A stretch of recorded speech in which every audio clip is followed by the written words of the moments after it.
जैसा कि हम लोग पहले इंट्रोडक्टरी वीडियो में उन्होंने बात किया था कि अगले वीडियो में फिजिक्स में क्या क्या पढ़ने हैं इसके बारे में बात करेंगे। उसके बाद हम हर चैप्टर का टॉपिक वाइज वीडियो के माध्यम से सिलेबस को आगे बढ़ने का प्रयास करेंगे। तो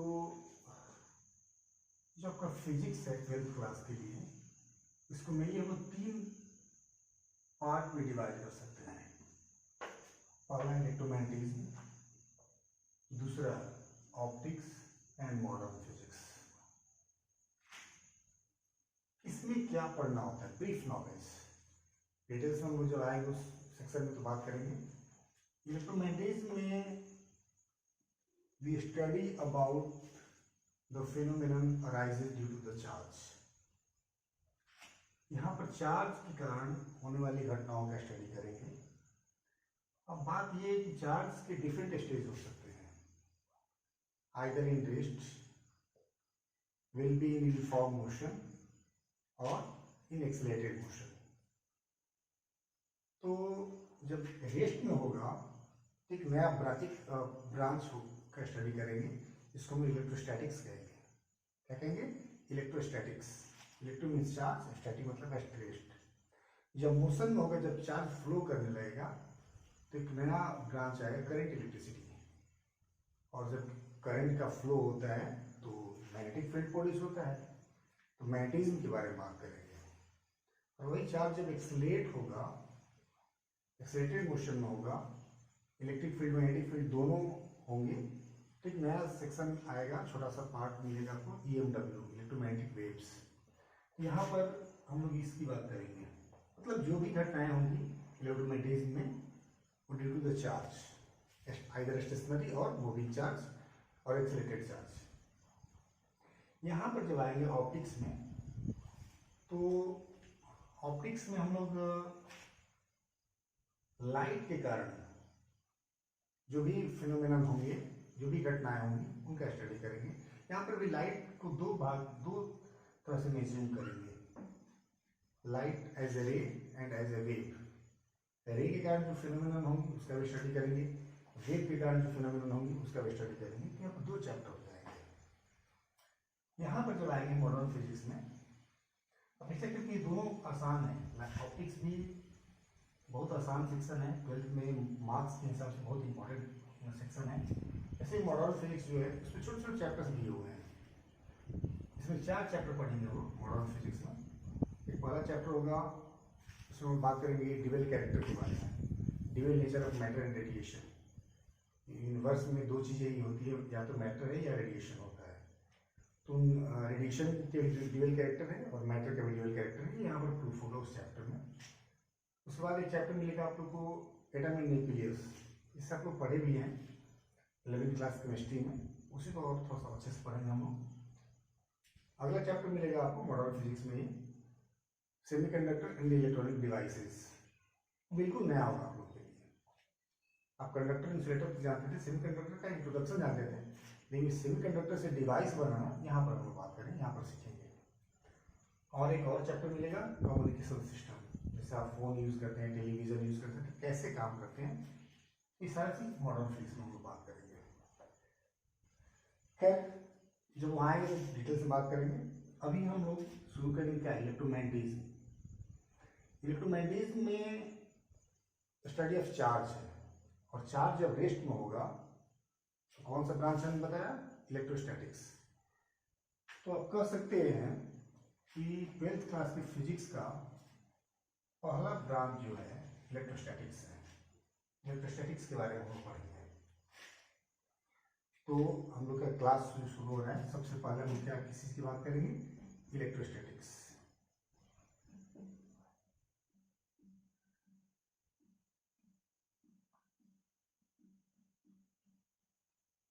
इलेक्ट्रोस्टैटिक्स इलेक्ट्रोस्टैटिक्स है क्या? तो नाम से थोड़ा सा कुछ हम गेस कर सकते हैं। ये 2 वर्ड से मिलकर बना है, electro and statics. Electro pertains to मतलब इलेक्ट्रो का मतलब कर सकते हो charge, relate to charge. Electrostatic means at rest.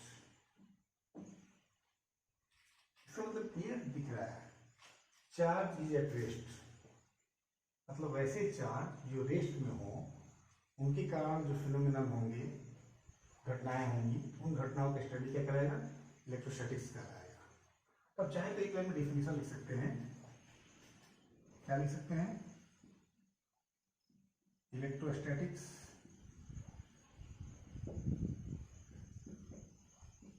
is the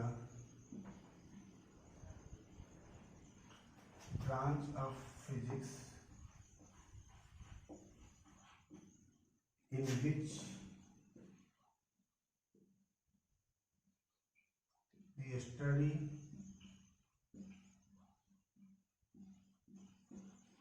about the phenomenon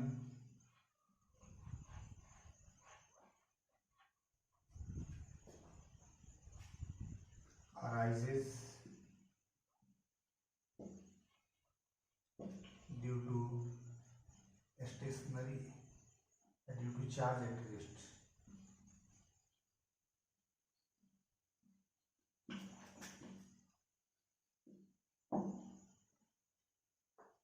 जब चार्ज रेस्ट में होगा उसके कारण जो घटनाएं उत्पन्न होंगी उनका स्टडी क्या कहलाएगा, इलेक्ट्रोस्टैटिक्स। इलेक्ट्रोस्टैटिक्स क्या हुआ, उन घटनाओं के मतलब स्टेशनरी चार्ज के कारण होने वाली घटनाओं का स्टडी क्या कहलाएगा, इलेक्ट्रोस्टैटिक्स। अब पूरा इलेक्ट्रोस्टैटिक्स पढ़ने के लिए हम इसको दो चैप्टर में डिवाइड करेंगे। पहला चैप्टर होगा आपका electric charge and it's field, और दूसरा चैप्टर होगा electrostatic potential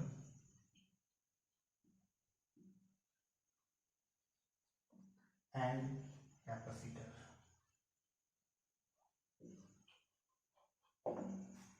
electrostatic potential and capacitor, ये दो चैप्टर मिला के क्या होगा, इलेक्ट्रोस्टैटिक्स होगा। इसका मतलब ये हुआ कि 12th क्लास में आपका पहला चैप्टर क्या मिला, electric charge and it's field. Electrostatics chapter नहीं है, ब्रांच है जो इलेक्ट्रोमैग्नेटिज्म का एक पार्ट है। तो हम लोग सबसे पहले पहला चैप्टर हेडिंग डालेंगे electric charge and it's field. Electric charge and electric field, ठीक है। पार्ट में इलेक्ट्रिक नहीं लिखने से हम क्या यूज करते हैं, इट्स यूज कर सकते हैं। तो चैप्टर का नाम डालेंगे हम लोग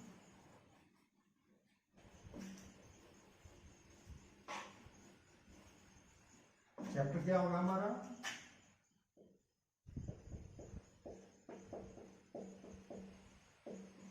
इलेक्ट्रिक चार्ज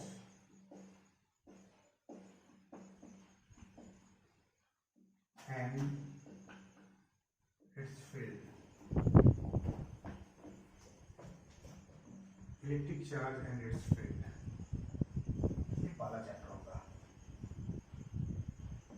इसमें मैंने आपको पहले ही बताया कि पूरा इलेक्ट्रोमैग्नेटिज्म ही चार्ज पर बेस्ड है। चार्ज मतलब इलेक्ट्रिक चार्ज पर। तो सबसे पहले हम समझने के प्रयास करेंगे कि इलेक्ट्रिक चार्ज क्या है। हमारा पहला टर्म भी मिलेगा, इस चैप्टर का पहला टर्म होगा फिजिकल टर्म है। Electric charge is a physical quantity. कैसी क्वांटिटी है क्या? तो इलेक्ट्रिक चार्ज हम समझें उसके पहले आपसे हम बात करेंगे, एक क्वेश्चन पूछेंगे कि व्हाट इज मास।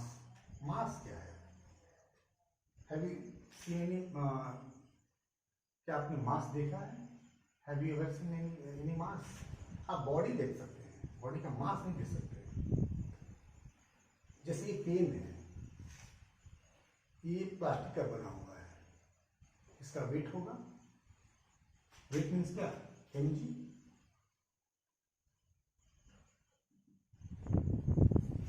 अब यही इसी पेन को रिप्लेस कर दे, इसका मटेरियल बदल दें, आयरन क्या कर दे,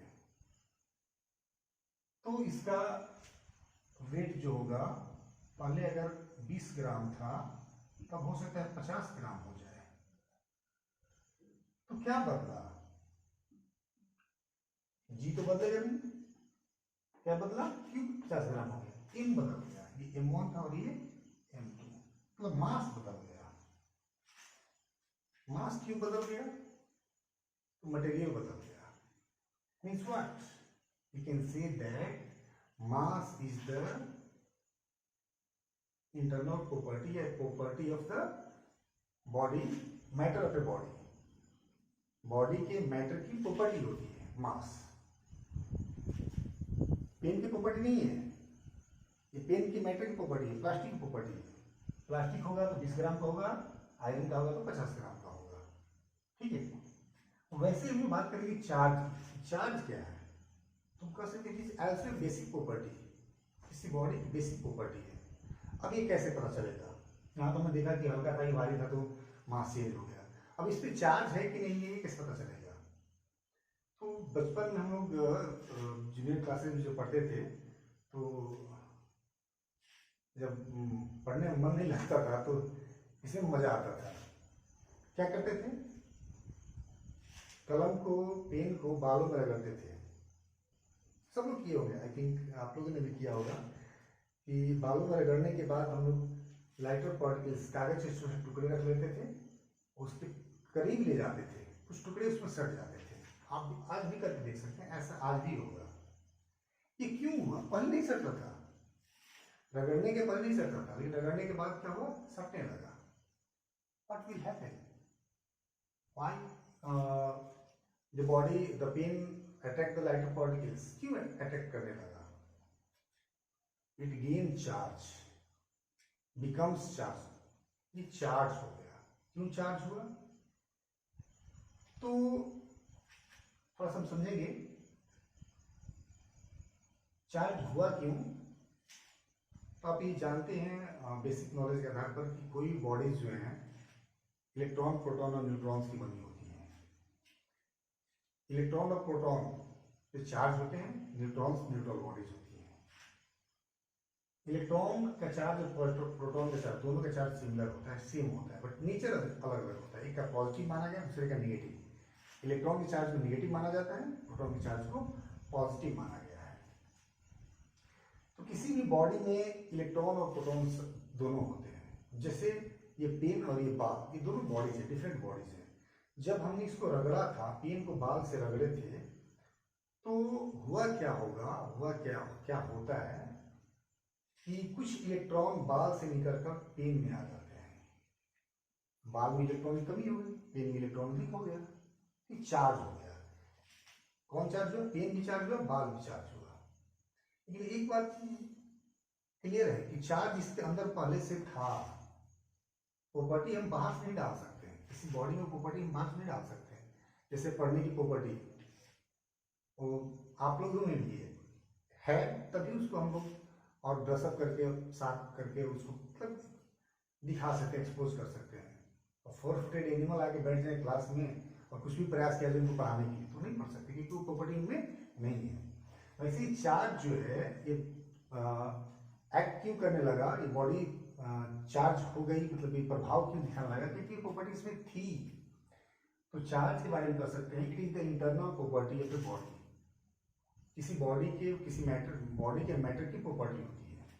तो बहुत ज़्यादा हम डिटेल्स में नहीं जाएंगे हम, ब्रीफ में इसका डेफिनेशन लिख सकते हैं। चार्ज क्या है, electric charge, it is the property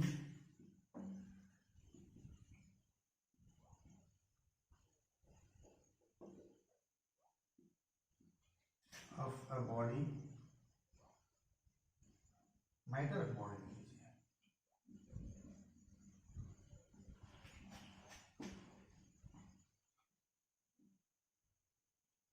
it is the property of matter of a body by virtue of which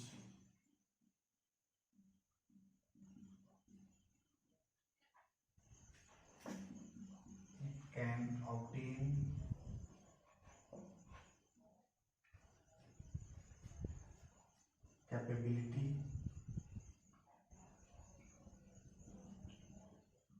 to attract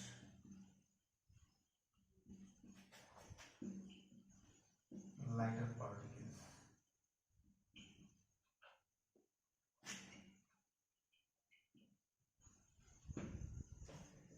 It is the property of matter of a body by virtue of which it can obtain capability या ability भी लिख सकते हैं, ability to attract lighter particles. Charge आया कि इसने क्या किया, लाइटर पार्टिकल्स को अट्रैक्ट करना शुरू किया. चार्ज हुआ क्यों, बॉडी चार्ज क्यों हुई? तो जैसे मैंने बताया अभी हम लोग एग्जाम्पल लिए थे, मान लीजिए आपके पास दो बॉडीज हैं, ये आपका हेयर है और ये पेन है. Pen means plastic. आप जानते हैं कि हेयर और पेन इनिशियली दोनों इलेक्ट्रिकली न्यूट्रल थे.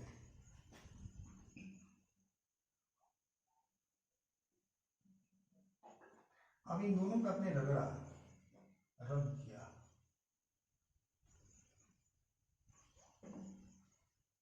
तो क्या होगा, इलेक्ट्रॉन का ट्रांसफर होगा. अब इलेक्ट्रॉन का ट्रांसफर क्यों होगा, प्रोटॉन का क्यों नहीं होगा? तो प्रोटॉन न्यूक्लियस के इनसाइड में होते हैं, उसको निकालना मुश्किल है, नेक्स्ट टू इम्पॉसिबल. न्यूक्लियस को तोड़ना होगा, उतनी एनर्जी देनी होगी. इलेक्ट्रॉन को निकाला जा सकता है.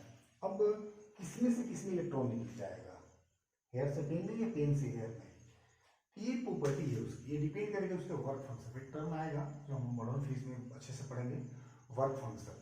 जिसका वर्क फंक्शन कम होगा, मतलब वर्क फंक्शन का मतलब होता है, सिंपली थोड़ा समझ सकते हैं, वह एनर्जी जिसको देने के बाद उससे इलेक्ट्रॉन निकलने लगे. तो यहाँ पर हेयर का वर्क फंक्शन कम होता है रिस्पेक्ट टू पेन. इसके रिस्पेक्ट में इसका कम है. तो रगड़ रहे दोनों की एनर्जी मिल रही है, लेकिन क्या होगा, इलेक्ट्रॉन वाले हेयर वाले इलेक्ट्रॉन जंप करना शुरू करेंगे, किसमें निकलना शुरू करेंगे.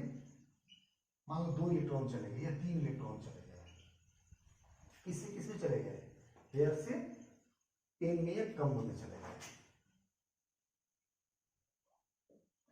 अब क्या हुआ, स्थिति क्या हुई, there is deficiency of electrons.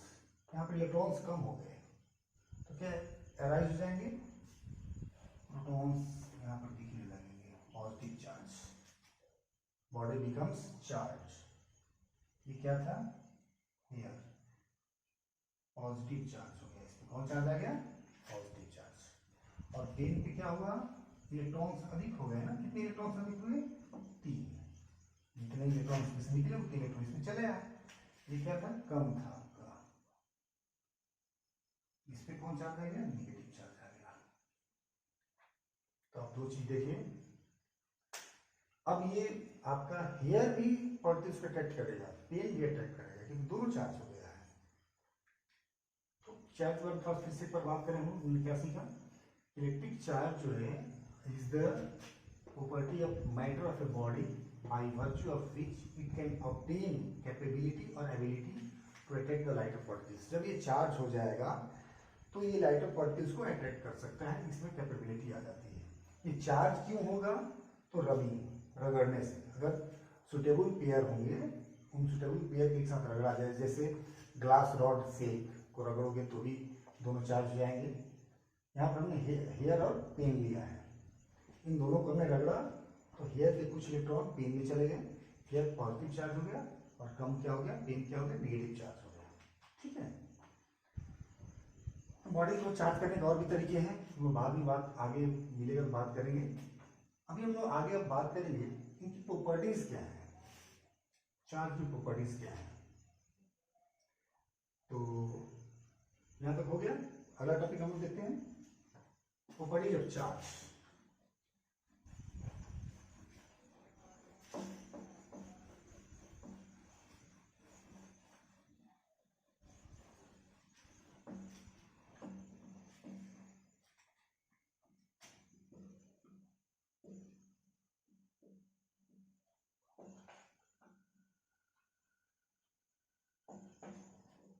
Properties of charge, charge की प्रॉपर्टीज क्या होंगी.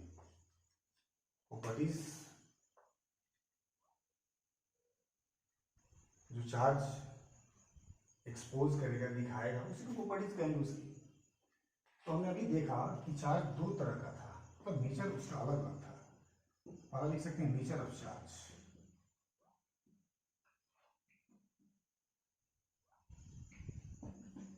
नेचर ऑफ चार्ज, चार्ज का नेचर क्या था? तो यहाँ पर हेयर और कम को रगड़े थे, हेयर पे पॉजिटिव चार्ज आया था, कम पे नेगेटिव चार्ज आया था। तो नेचर दो तरह का हो गया। लिखेंगे charge is of following two type: positive charge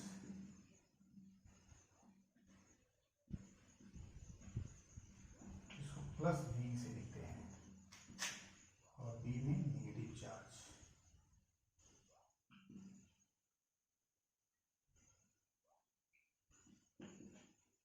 इसको माइनस बी से लिखेंगे। ठीक है, ये पहला प्रॉपर्टी हुआ चार्ज का कि चार्ज दो तरह के होंगे, पॉजिटिव चार्ज और नेगेटिव चार्ज।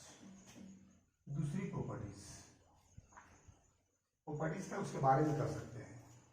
इलेक्ट्रिक चार्ज क्या होगा? तो इलेक्ट्रिक चार्ज एक फिजिकल क्वांटिटी है, फंडामेंटल नहीं है, डिराइव्ड फिजिकल क्वांटिटी से। फंडामेंटल सात होती है, आप जानते हैं, उन सातों में नहीं आता कि फंडामेंटल क्वांटिटी नहीं है, डिराइव्ड क्वांटिटी से। अब रही बात कि स्केलर है या वेक्टर, इसके बारे में बात करनी होगी।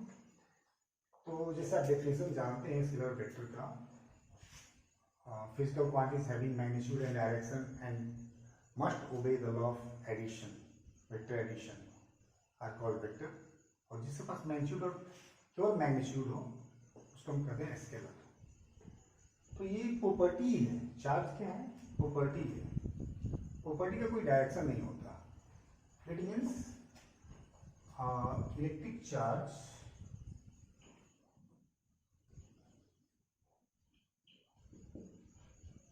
Is a scalar quantity.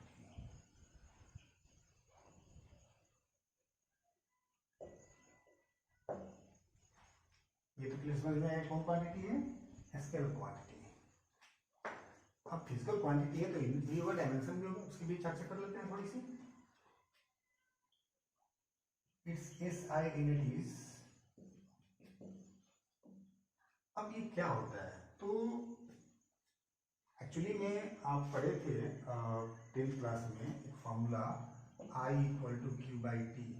ऐसे Q अगर निकालना चाहोगे तो हो जाएगा IT, current into time, current ampere into second, तो एम्पियर सेकेंड। बट चूंकि चार्ज के बारे में, फील्ड के बारे में सबसे बड़ा कंट्रीब्यूशन रहता है कूलम का, इसलिए उनके सम्मान में इलेक्ट्रिक चार्ज का यूनिट रखिएगा क्या? कूलम।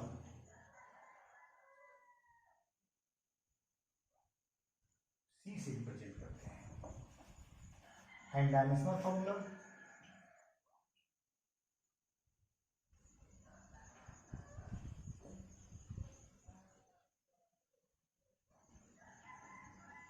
क्या कर सकते हैं? I = Q/T। ये पढ़े आप लोग 10th क्लास में, हमने पढ़ा है पर आप 10th क्लास में पढ़े हैं। Rate of flow of charges called current. Q = हो जाएगा IT। I is current, current का डायमेंशन A और T इज टाइम T। आपको डायमेंशन मिल गया AT। तो दो चीज देखा चार्ज के बारे में। चार्ज दो प्रकार के होंगे, पॉजिटिव चार्ज और नेगेटिव चार्ज। इसका यूनिट क्या होगा? कूलम। डायमेंशन फॉर्मूला क्या होगा? AT। अब एक बहुत ही इंपॉर्टेंट प्रॉपर्टीज की बात करेंगे,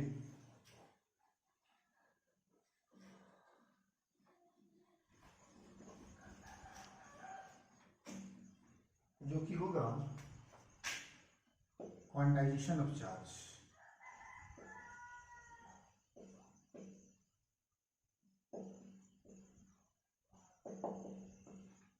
क्वांटाइजेशन ऑफ चार्ज बहुत इंपॉर्टेंट प्रॉपर्टी है।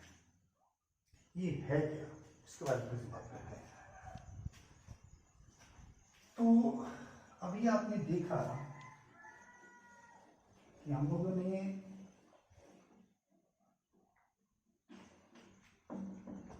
कम को या पेन को हेयर से रब किया था तो दोनों चार्ज हो गए थे। ऐसे ही बहुत सारे पेयर हैं। जैसे एक पेयर हमने ले लिया ग्लास रॉड,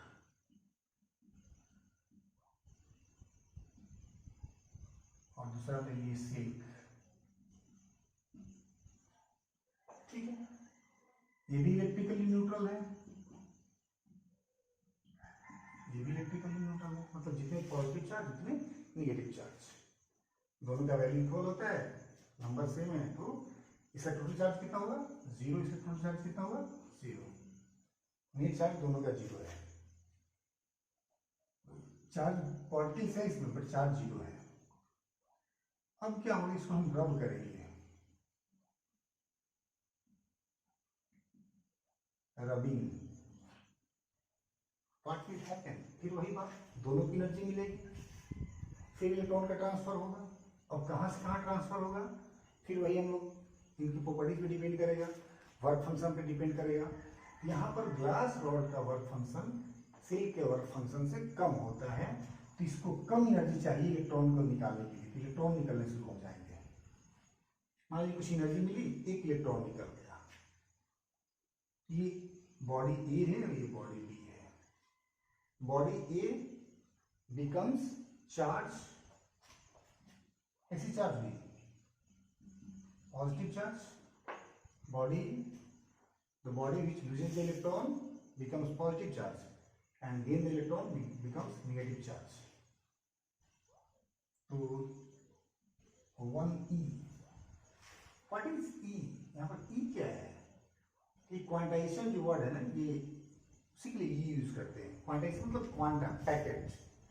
तो चार्ज जब भी होगा पैकेट के रूप में होगा, तो वो पैकेट क्या है, e है। e होता क्या है, e जो है फ्री स्टेट में पाया जाने वाला सबसे छोटा चार्ज है। उससे छोटे चार्ज भी होते हैं क्वार्क्स, बट वो चार्ज फ्री स्टेट में नहीं पाए जाते। तो फ्री स्टेट में पाया जाने वाला चार्ज e है। इसका वैल्यू कैलकुलेट किया गया, फाउंड किया गया 1.6 × 10⁻⁹ कूलम। तो इससे एक इलेक्ट्रॉन निकला, इसमें कितना चार्ज आया, +1। इसमें एक इलेक्ट्रॉन आया, जो इलेक्ट्रॉन आएगा कौन चार्ज, नेगेटिव चार्ज, -1। दो इलेक्ट्रॉन मालूम निकल गया, इसका चार्ज कितना हो गया, +2, इसका -2। तीन इलेक्ट्रॉन निकल गया, चार्ज कितना हो जाएगा, +3 और -3। और बहुत सारे इलेक्ट्रॉन्स निकल गए, n इलेक्ट्रॉन्स निकल गए, इसका चार्ज हो जाएगा +ne, इसका चार्ज हो जाएगा -ne। मतलब ये कि किसी भी बॉडी का चार्ज जो होगा Q = Ne होगा, या तो प्लस होगा या माइनस। और यहाँ पर n जो है, n क्या है, number of transferable electron, where n is number of, total electron number नहीं है, ट्रांसफरेबल जो ट्रांसफर हो रहा है।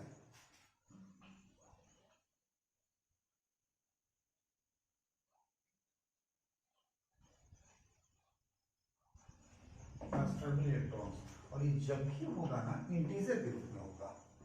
कैसा होगा, इंटीजर, 1 हो सकता है, 2 हो सकता है, 5 हो सकता है, 10 हो सकता है, 27 हो सकता है, 10⁵ हो सकता है, बहुत सा कुछ भी हो सकता है। But n not equal to 1/2, 3/5 ... ये पॉसिबल नहीं है, क्योंकि इलेक्ट्रॉन पार्टिकल है, निकलेगा तो इंटीजर के रूप में निकलेगा, फ्रैक्शन में वैल्यू इसका नहीं होगा। हाँ, कभी कंफ्यूजन होता है कि क्या n का वैल्यू इतना हो सकता है 1.5 × 10⁻3, क्या n का वैल्यू हो सकता है, तो हाँ हो सकता है। अब आप पॉजिटिव पॉइंट में है, फ्रैक्शन में है, बट इसमें मल्टीप्लाई भी तो है 10⁻3, इसका मतलब कितना हुआ 150। अगर ये आप ऐसे लिख सकते हो ना, इंटू 1000, मल्टीप्लाई करो 15 000, क्या करेंगे, एक करने का डेसिमल है यहाँ, इतना वैल्यू है ये 1500, 1.5 × 3 का मतलब हुआ कि ये वैल्यू कितना इनका 1500 के पॉसिबल है, ऐसे वैल्यू मिल सकते हैं। इसका मतलब ये हुआ कि हम लोग कहेंगे कि किसी बॉडी का जो चार्ज होता है, क्वांटिटेटिव चार्ज का मतलब है charge of a body average the integral multiple of the smallest charge E.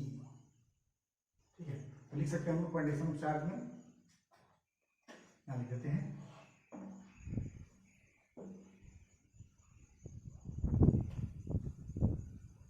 charge of a body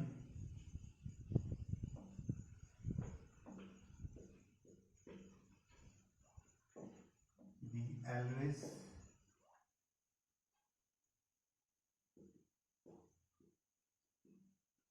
integral multiple of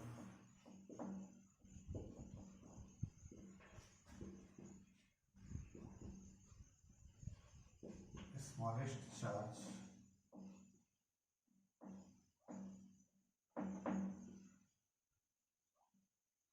E. Charge of body, the average integral multiple of the smallest charge E. Means Q equal to ME, either plus or minus. अब यहाँ पर दो formula है, plus n e और minus n e. ये plus n e कब apply करेंगे, minus n e कब अप्लाई करेंगे, when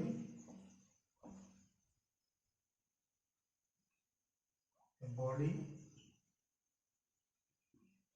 loses electrons, electron lose करेगा Q equal to plus n e apply करेंगे, and when a body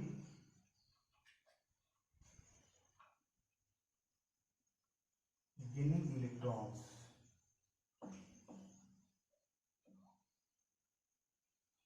Q equal to minus n e apply करेंगे। ठीक है, तो कर सकते हैं, आपको पहला फॉर्मूला मिला इस चैप्टर में Q इक्वल टू एनी, या तो प्लस एनी या माइनस एनी। ठीक, शुरू कर लीजिए। आप चाहें तो तरीका ये भी है, जब नोट करना हो तो आप वीडियो को पॉज करके और स्क्रीनशॉट ले लें और बाद में आप नोट कर सकते हैं। ठीक है, ठीक, क्वांटिटेटिव चार्ज हमने क्या देखा कि किसी बॉडी का जो चार्ज होगा वो जब भी होगा स्मॉलेस्ट चार्ज ई के मल्टीपल में होगा। कैसा मल्टीपल होगा, वो इंटीजर होगा। एन जब भी होगा इंटीजर होगा, 1, 2, 5, 10, 20, 27 कुछ भी हो सकता है, बट फ्रैक्शन नहीं होगा, 3/5, 1/2 इस तरह से नहीं होगा। अब यहाँ पर दो फॉर्मूला है, एक प्लस एन एक माइनस एन। ये कब अप्लाई होगा, जिससे इलेक्ट्रॉन निकलेंगे प्लस एन अप्लाई करेंगे, जब इलेक्ट्रॉन आएंगे तो माइनस एन अप्लाई करेंगे। ठीक है, इस फॉर्मूला से हम एक सवाल देख सकते हैं। जैसे मान लीजिए क्वेश्चन है,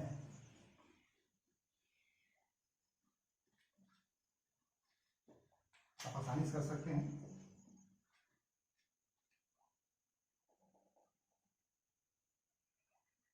1 million electrons be removed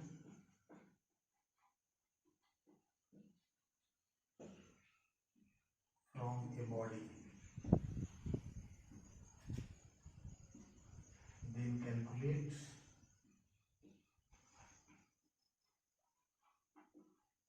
charge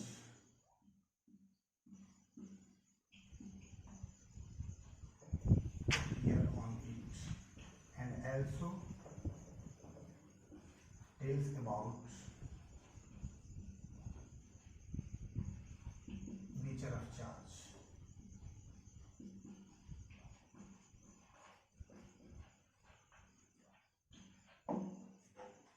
one million electrons भी रिमूव मतलब हटाए जा रहे हैं, निकाले जा रहे हैं from body, then calculate charge appear on it, इस पे कितना चार्ज अपीयर हो जाएगा। ठीक है, तो आप सॉल्व कैसे करेंगे, गिवन क्या क्या दिया हुआ है,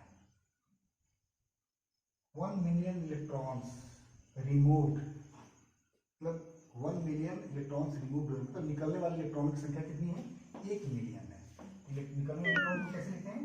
n से लिखते हैं। 1 मिलियन, मिलियन मतलब 10 लाख ना, 1 इंटू 10 लाख,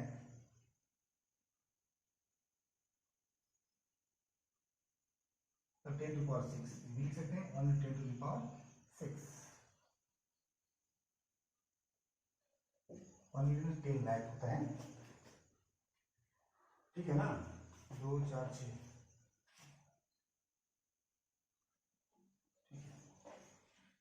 एंड आप जानते हो E इक्वल टू होता है 1.6 10 टू द पावर -19। अब सिंस इलेक्ट्रॉन बी रिमूव्ड, ये वर्ड ध्यान देना होगा, इलेक्ट्रॉन निकाले जा रहे हैं, एज वी हैव, हमारे पास कौन सा फॉर्मूला होगा? Q equal to plus NE plus n कितना है? 1 into 10 to the power 6, E कितना है?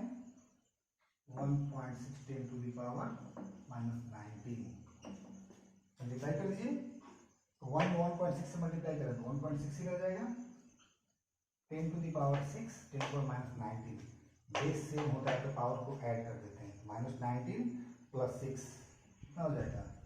-13 कूलम। ये चार्ज है ना, इसमें लिखेंगे हम लोग कूलम में।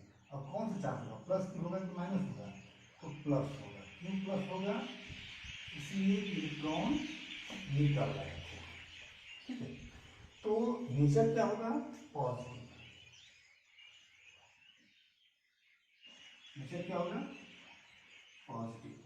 वैल्यू कितना हुआ? 1.6 10 टू पावर -13 कूलम, ठीक। तो कुछ और भी सवाल आप लोग करेंगे, और इस टॉपिक से जुड़ा हुआ आपके बुक्स में एकेडमिक क्वेश्चन मिल जाएंगे, एससी वालों में मिल जाएंगे, एनसीईआरटी में कुछ है, या एसवीपीडी से आप या किसी और किताब से जहाँ से क्वेश्चन मिले आप कर सकते हैं। और जो क्वेश्चन में कन्फ्यूज़न होगा आप कमेंट में लिख सकते हैं, कोई दिक्कत हो तो आप बताइए, तो सॉल्व किया जाएगा। अगले क्लास में, अगले वीडियो में इस टॉपिक से कुछ और भी आपको सवाल सॉल्व करवाएंगे हम। एक बहुत इंपॉर्टेंट टॉपिक है, पहला फॉर्मूला है आप लोग के लिए। तो कोई दिक्कत हो, कोई समस्या हो तो आप ज़रूर बताएं, उसको हम अगले वीडियो में या फिर पर्सनली आप मेरे व्हाट्सएप नंबर पे भी समस्याओं को भेज सकते हैं, उनको सॉल्व किया जाएगा और आपको हर तरह से हेल्प किया जाएगा। आज के लिए इतना है, थैंक यू।